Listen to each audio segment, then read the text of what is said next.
Seorang pria berusia 33 tahun asal Banyuwangi, Jawa Timur, dini hari tadi tewas di tangan temannya. Motif pembunuhan adalah korban diduga menyembunyikan istri temannya tersebut. Peristiwa pembunuhan terhadap korban Mistari warga Dusun Sumber Jambe, Desa Kandangan, Pesanggaran, Banyuwangi, Jawa Timur ini terjadi sekitar pukul 5 WITA. Korban tewas di tempat kosnya Jalan Karya Makmur, Gang Dukusari, wilayah Banjar Petangan Gede, Desa Ubung Kaja, Denpasar. Pelaku pembunuhan diduga Rahmat Taufik, 34 tahun, asal Desa Jenggawa, Jember, Jawa Timur, yang dikenal sebagai teman korban. Pelaku menjalankan pemeriksaan intensif di Polsek Denpasar Barat. Korban tewas dengan luka akibat terkena senjata tajam.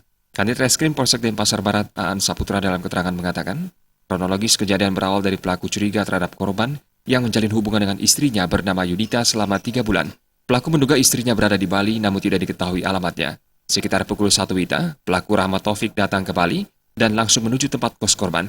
Saat itu pelaku menanyakan hubungan korban terhadap istri. Namun korban terus mengelak sehingga terjadi pertengkaran keduanya. Pada saat cekcok, pelaku masuk ke dalam kamar mandi untuk buang air kecil.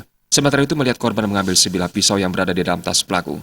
Melihat keadaan tersebut, pelaku mencoba merebut pisau tersebut dan akhirnya terjadi penusukan pada korban yang mengenai lehernya. Korban akhirnya tewas di tempat, sementara pelaku mengalami luka pada telapak tangan kanan. Pelaku berhasil diamankan polisi di wilayah Jalan Kargo dan digiring ke Polsek Denpasar Barat. Sementara jasad korban telah dirujuk ke Rumah Sakit Wangaya. Kasusnya masih dalam pemeriksaan intensif pihak kepolisian. Rai Swantara, Bali.